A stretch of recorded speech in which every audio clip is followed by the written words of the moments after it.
ओम नमो भगवते वासुदेवाय नमः। हरे कृष्णा। आप सभी का दिन शुभ और मंगलमय हो। प्रिय श्रोताओं, हमारा समाज बाहर से तो धर्म, दया और समानता की बातें करता है, पर भीतर ही भीतर लोगों को उनके नाम, जाति, कपड़े, शिक्षा या फिर स्थिति से भी तौलता रहता है। कोई निर्धन है, कोई निम्न जाति से है और कोई अकेली स्त्री है या कोई अशिक्षित, और इन सब के लिए समाज ने मानो जैसे एक अदृश्य रेखा खींच दी हो, जो उन्हें बराबरी में बैठने भी नहीं देती। आज की यह कथा हमें उन सभी आत्माओं को समर्पित है जो इस सामाजिक तिरस्कार के बीच भी अपने भीतर आत्मसम्मान को जीवित रखते हुए हैं। हे प्रभु नारायण, आप तो शरणागत वत्सल्य हैं। अपने भक्तों की जाति नहीं देखी, मन देखा। आपने कुपोषित विदुर के घर में भोजन किया, सबरी के बेर प्रेम से खाए और रैदास जैसे चर्मकार को भी ब्रह्म तत्व प्रदान किया। आज हम आपसे यही प्रार्थना करते हैं कि जो लोग समाज में बार बार तोड़े जा रहे हैं, उन्हें आप भीतर से और मजबूत कर दीजिए। उन्हें वह सम्मान दीजिए जो दुनिया ना दे सके। आज की यह कथा केवल धार्मिक नहीं, सामाजिक पुनर्जागरण की एक आवाज़ है, जो हर उस आत्मा के लिए है जिसे वर्षों से दबा दिया गया है। हे प्रभु, उनके जीवन में वह दिन लाइए जब समाज नहीं, सिर्फ आपका न्याय बोले। तो प्रिय श्रोताओं, सुनते हैं आज की कथा। प्रेम से बोलिए श्रीवर रामचंद्र की जय। आज की वीडियो में आप सुनेंगे आषाढ़ मास महात्म्य का अध्याय नंबर 14। आज के अध्याय में आप सुनेंगे नाग तीर्थ की महिमा और मातृ तीर्थ की महिमा का वर्णन। देव ऋषि नारद जी के पूछने पर ब्रह्मा जी कहते हैं, हे देव ऋषि, नाग तीर्थ के नाम से जो प्रसिद्ध क्षेत्र है वह सब अभीष्ट वस्तुओं को देने वाला तथा मंगलमय है। वहाँ भगवान नागेश्वर निवास करते हैं। उनके महात्म्य की विस्तृत कथा भी सुनो। प्रतिष्ठानपुर में चंद्रवंशी राजा सूरसेन राज्य करते थे। वे समस्त गुणों के सागर और बुद्धिमान थे। उन्होंने अपनी पत्नी के साथ पुत्र उत्पन्न होने के लिए बड़े बड़े यत्न किए। दीर्घ काल के बाद उन्हें एक पुत्र हुआ, किंतु वह भयानक आकार वाला सर्प था। राजा ने उस पुत्र को बहुत छिपाकर रखा। किसी को इस बात का पता न लगा कि राजा का पुत्र सर्प है। अंतःपुर या बाहर का कोई मनुष्य भी इस भेद से परिचित नहीं हो सका। माता पिता के सिवा धाय, अमात्य और पुरोहित भी यह बात नहीं जानते थे। उन भयंकर सर्प को देखकर पत्नी सहित राजा को प्रतिदिन बड़ा संताप होता था कि वे सोचने लगे कि सर्प रूप पुत्र की अपेक्षा तो पुत्रहीन ही रहना अच्छा है। वह था तो बहुत बड़ा सर्प, लेकिन मनुष्य जैसे बातें करता था। उसने पिता से कहा, मेरे चुड़ाकर उपनयन तथा वेद अध्ययन संस्कार करवा दीजिए। द्विज जब तक वेद का अध्ययन नहीं करता तब तक शूद्र के समान रहता है। पुत्र की यह बात सुनकर सूरसेन बहुत दुखी हुए। उन्होंने किसी ब्राह्मण को बुलवाया, उसके संस्कार आदि करवाए। वेद अध्ययन समाप्त करके सर्प ने अपने पिता से कहा, हे नृपश्रेष्ठ, मेरा विवाह करवा दीजिए। मुझे स्त्री प्राप्त करने की बहुत इच्छा हो रही है। मुझे विश्वास है ऐसे किए बिना आपका कोई भी कार्य सिद्ध नहीं हो सकेगा। पुत्र का यह निश्चय जानकर राजा ने अमात्यों को बुलाया और उसके विवाह के लिए इस प्रकार कहा कि मेरा पुत्र युवराज नागेश्वर सब गुणों की खान है। वह बुद्धिमान, शूर, दुर्ज तथा शत्रुओं को संताप देने वाला है। उसका विवाह करना है। मैं बूढ़ा हो रहा हूँ, अब पुत्र को राज्य का कार्यभार सौंपकर निश्चित होना चाहता हूँ। आप लोग मेरे हित साधन में तत्पर होकर उसके विवाह के लिए प्रयत्न करें। राजा की बात सुनकर अमात्यगण हाथ जोड़कर बोले, हे महाराज, आपके पुत्र सब गुणों में श्रेष्ठ हैं और आप भी सर्वत्र विख्यात हैं। फिर आपके पुत्र का विवाह करने के लिए क्या मंत्रणा करनी चाहिए और किस बात की चिंता? अमात्य के इस प्रश्न कहने पर नृपश्रेष्ठ सूरसेन कुछ गंभीर हो गए। वे उन अमात्यों को यह बताना नहीं चाहते थे कि मेरा बेटा एक सर्प है, तथा वे भी इस बात से परिचित ही रहे थे। राजा ने फिर कहा, कौन कन्या गुणों में सबसे अधिक है तथा कौन राज्य ऊंचे कुल में उत्पन्न है? श्रीमान और उत्तम गुणों के आश्रम है।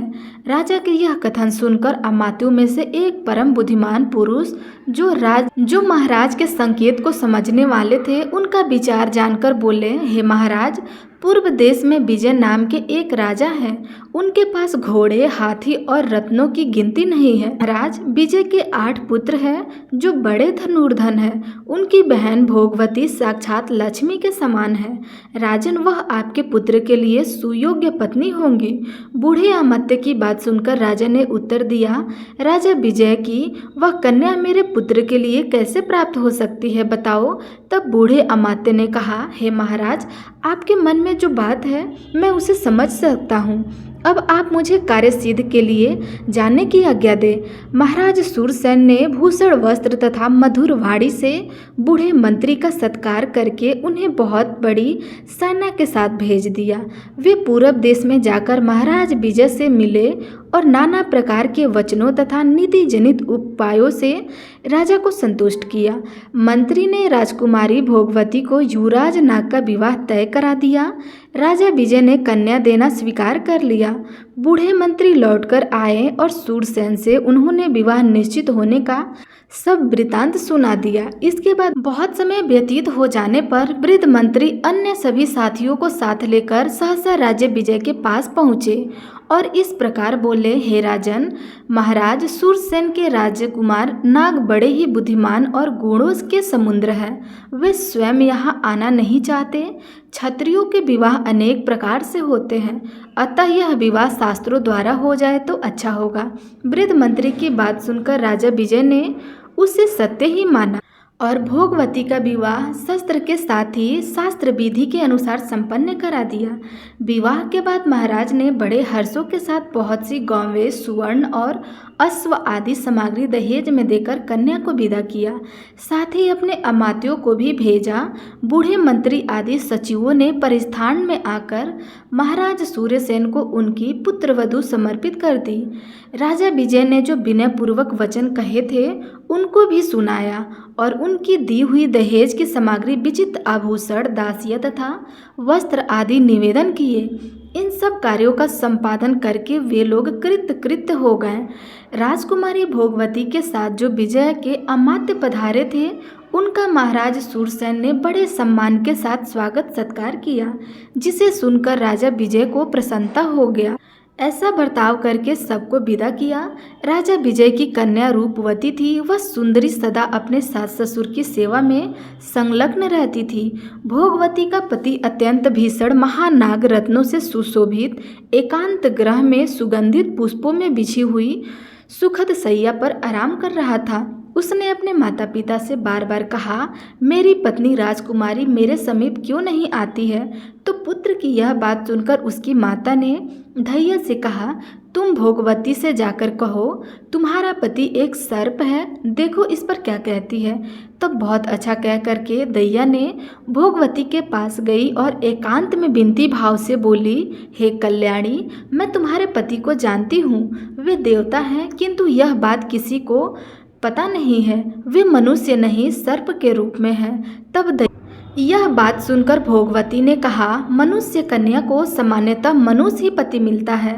यदि देवी जाति का पुरुष पति रूप में प्राप्त हो तो यदि देव जाति का पुरुष पति रूप में प्राप्त हो तो कहना ही क्या है, वह तो बड़े पुण्य से मिलते हैं। दैया ने भोगवती की बात सर्प से, उसकी माता से और महाराज सूरसेन से कही। भोगवती ने भी दैया को बुलाकर कहा, तुम्हारा कल्याण हो, मुझे मेरी स्वामी का दर्शन कराओ। तो तब दैया ने उसे ले जाकर अत्यंत भयंकर सर्प का दर्शन कराया। वह सुगंधित फूलों से आच्छादित पलंग पर विराजमान थे।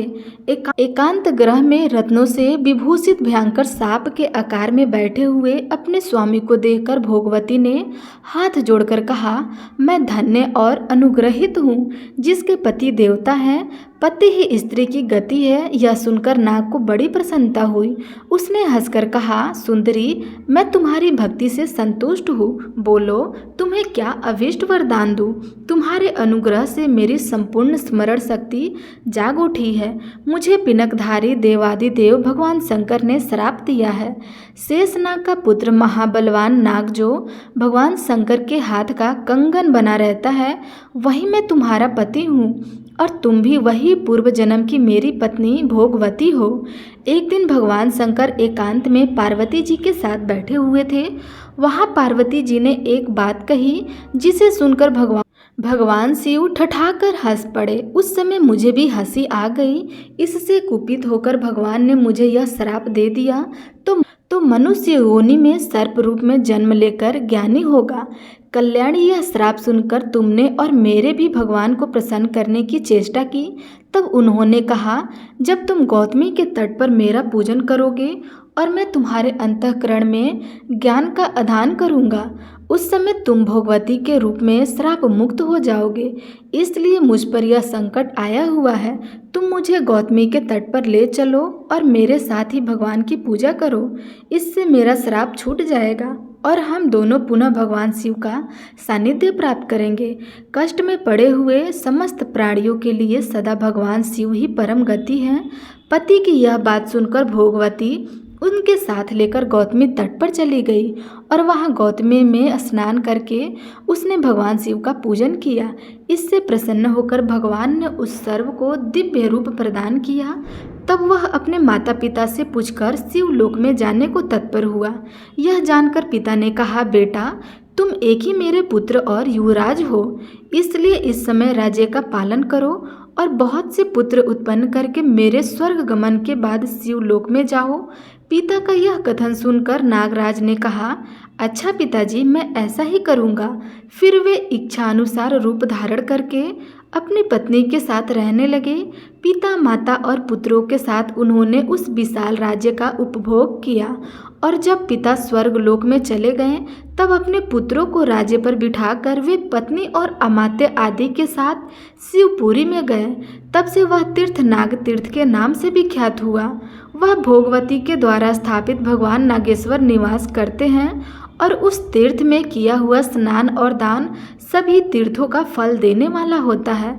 श्री ब्रह्मा जी कहते हैं, गौतमी के तट पर मात्र तीर्थ के नाम से विख्यात जो उत्तम तीर्थ है वह मनुष्यों को सब प्रकार की सिद्धि देने वाला है। जीव उसके स्मरण मात्र से समस्त मानसिक चिंताओं से मुक्त हो जाते हैं। पूर्व काल में देवताओं और असुरों के बीच बड़ा भयंकर संग्राम छिड़ गया था। उस समय देवता लोग दानवों को परास्त ना कर सके। तब मैं सब देवताओं के साथ शूलपाणी भगवान शंकर के पास गया और हाथ जोड़कर नाना प्रकार के वाक्यों द्वारा उनका स्तवन करने लगा। महेश, जिस समय संपूर्ण देवताओं और असुरों ने एक दूसरे से सलाह करके समुद्र मंथन किया है और उसमें से एक कालकूट विष निकला, उसे खा लेने में आपके सिवा दूसरा कौन सामर्थ्य हो सकता था, जिसके सामने दूसरे देवता मस्तक झुकाते हैं तथा जो केवल फूलों की माला से तीनों लोगों को अपने अधीन करने में समर्थ है। वही कामदेव जब आप पर आक्रमण करने चले थे तब स्वयं ही नष्ट हो गया था। अतः आपसे बढ़कर शक्तिशाली दूसरा कौन है। यह स्तुति सुनकर भगवान शंकर अत्यंत प्रसन्न हो गए और बोले, हे देवताओं, बताओ क्या चाहते हो, मैं तुम्हें वरदान देता हूँ। देवतागण बोले, हे वृषभ ध्वज, हम पर दानवों की ओर से बड़ा भारी भय उपस्थित हुआ है।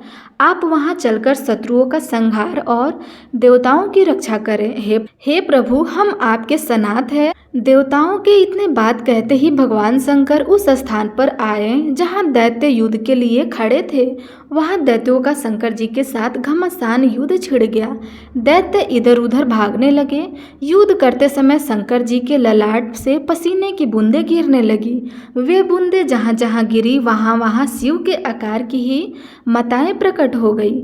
वे भगवान महेश्वर से बोली, आप आज्ञा दे तो हम सब असुरों को खा जाएं। तब देवताओं से घिरे हुए भगवान ने कहा, शत्रु जहाँ जहाँ जाएं सर्वत्र उनका पीछा करो। इस समय वे मरे डर से रसताल में जा पहुँचे हैं। तुम भी रसाताल तक उनके पीछे पीछे जाओ।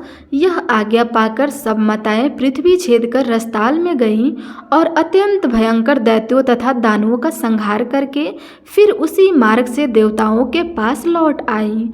माताओं के जाने से लौटने तक देवतागण गौतमी के तट पर खड़े रहे। लौटने पर देवताओं ने माताओं को वर दिया कि संसार में जिस प्रकार शिव की पूजा होती है उसी प्रकार माताओं की भी पूजा होगी। ऐसे कहकर देवता अंतर्ध्यान हो गए और माताएं वहीं पे रह गईं।